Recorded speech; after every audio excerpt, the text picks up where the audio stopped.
وآخر دعواهم أن الحمد لله رب العالمين۔ سیدنا حسین رضی اللہ تعالیٰ عنہ کے بارے میں ان کی شہادت کیسے ہوئی اور آج دنیا میں جھوٹ کیسے پھیلایا گیا ہے اور اس کی حقیقت کیا ہے۔ سیدنا حسین رضی اللہ تعالیٰ عنہ حج سے فارغ ہوئے، عراقیوں نے ان کو خط لکھے اور اتنے خط لکھے، امام ابن تیمیہ اپنے فتاوی میں اور اسی طرح منہاج السنہ میں بڑی لمبی بحث کی ہے، یہاں تک کہ صندوق بھرا گیا، اتنے خط لکھے آپ آ جاؤ، کیوں آ جاؤ، سنت یہاں مٹ رہی ہے، بدعت آ رہی ہے، آپ آؤ، ضرور ہمارے پاس آؤ، ہم آپ کے ہاتھ پہ بیٹھ کریں۔ سیدنا حسین نے جانے کا ارادہ کیا، لڑائی کے لیے نہیں، قتال کے لیے نہیں۔ اگر یہ کفر اسلام کی جنگ ہوتی تو کوئی صحابہ پیچھے رہتا؟ بولے نہیں، وہ تو گئے تھے کہ لوگ بلا رہے ہیں، لیکن یہ عراقی اور کوفی ظالم غدار نکلے، انہوں نے شہید کر دیا۔ جب جانے لگے عبداللہ بن عمر رضی اللہ تعالیٰ نے کہا آپ نہ جاؤ، آپ کے علم میں ہے آپ کے والد کو بھی ان ظالموں نے شہید کیا تھا، باپ کو شہید کیا تھا، یہ آپ کے ساتھ بھی دھوکہ کریں۔ نتیجہ کیا نکلا؟ کہا وہ بلا رہے ہیں، جانا ہے۔ اب سیدنا حسین کی شخصیت کیسی تھی، کون ان کے سامنے اس طرح دم مارتا؟ فرزدق شاید کہتا ہے میرا جی چاہتا ہے میں سواری کے سامنے لیٹ جاؤں اگر آپ رک جائیں، کیونکہ مجھے پتا ہے وہ غدار لوگ ہیں، آپ ان کے پاس نہ جائیں۔ مسلم بن عقیل جو سیدنا حسین رضی اللہ تعالیٰ عنہ کے بھائی تھے، ان کو پہلے بھجوایا تھا، انہوں نے کہا تھا کہ آپ آ جائیں، لوگ بہت پسند کرتے ہیں، لیکن جو ہی روانہ ہو گئے راستے میں ہی اس بات کی خبر ملی کہ مسلم بن عقیل کو شہید کر دیا گیا ہے، ہانی بن عروہ کو شہید کر دیا گیا ہے، اور پیغام دینے والے نے پیغام دیا کہ مسلم بن عقیل بھائی کا پیغام ہے کہ اب یہاں نہ آنا، یہ ظالم ہیں اور یہ آپ کو بھی نقصان دیں گے۔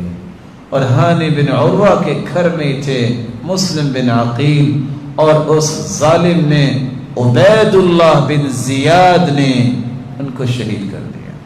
جب یہ پیغام پہنچا تو سیدنا حسین رضی اللہ تعالی عنہ یہ جنت کے شہزادے وہاں یہ فیصلہ کرنے لگے کہ اب کیا کیا جائے۔ بھائی نے بھی پیغام دے دیا اور حقیقت بھی ہے وہ شہید بھی کر دیے گئے۔ ابھی اس بارے میں سوچ و بچار تھی کہ عبید اللہ بن زیاد ظالم کی طرف سے شمر نامی انسان جو ہے اس نے لشکر لیا اور ان کا گھیرا تنگ کر دیا، اور چاہتا کیا تھا کہ میں غلام بنا کے آپ کو لے جانا چاہتا ہوں وہاں۔ سیدنا حسین رضی اللہ تعالیٰ عنہ نے 3 آپشن پیش کیے۔ کہا پہلی بات تو یہ ہے میں واپس جانا چاہتا ہوں حجاز، ارض حجاز، نہیں تو میں کسی جگہ بھی مسلمان جو جہاد کر رہے ہیں میں ان کے صف میں شامل ہونا چاہتا ہوں، نہیں تو میں یزید کے پاس جاؤں گا اور اس کے ہاتھ پہ بیعت کروں گا۔ سب سے بڑا مسئلہ یہ تھا کہ اگر یہ یزید کے پاس چلے گئے تو عبید اللہ بن زیاد اس مجرم کی گردن بھی اڑے گی اور سب کی گردن اڑے گی، لیکن وہاں ہی کوئی لڑائی کا ان کا ارادہ نہیں تھا۔ ان ظالموں نے گھیرا تنگ کیا، پھر اپنا دفاع کرتے ہوئے سیدنا حسین رضی اللہ تعالی عنہ شہید کر دیے گئے۔ اور جب یہ بات یزید تک پہنچی تو یزید نے کہا لعن اللہ ابن جمرہ، اللہ لعنت کرے ابن جمرہ عبید اللہ بن زیاد پہ، اس نے یہ کیا کر دیا۔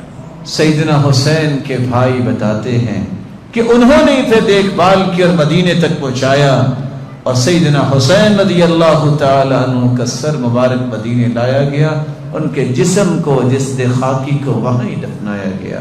اور جب مدینہ میں سیدنا حسین رضی اللہ تعالی عنہ کے سر کو لایا گیا، اس سر مبارک کو عمر بن سعید اور بنو امیہ کے لوگ جمع تھے، جو ہی جب یہ سر مبارک پہنچا بکا اور رونا دھونا شروع ہوا کہ یہ کتنا بڑا ظلم ہو گیا ہے۔ اور اس وقت عمر بن سعید نے کہا تھا کاش اس بارے میں ہمیں خبر نہ ملتی ہے، کتنا بڑا ظلم ہے۔ یہ تھا وہ قصہ۔ آج بھی آپ کربلا کو نیٹ پہ تلاش کریں، دیکھیے وہ علاقہ کہاں آتا ہے۔ کہ سیدنا حسین ادھر جا رہے تھے، یا وہ کربلا اور کوفے کی طرف، کربلا سے کوفے کی طرف آ رہے تھے یا دوسری جانب جا رہے تھے. کہاں کربلا تھے آپ کو کہانی خود کھل جائے گی. جو کام ظالم عبید اللہ بن زیاد نے کیا، مجرم نے، اور اللہ کے رسول کے اس پھول کو شہید کیا، ظلم کیا، اس کو اٹھا کے معاویہ رضی اللہ تعالیٰ عنہ کے بیٹے یزید پہ لگا دیا جاتا ہے.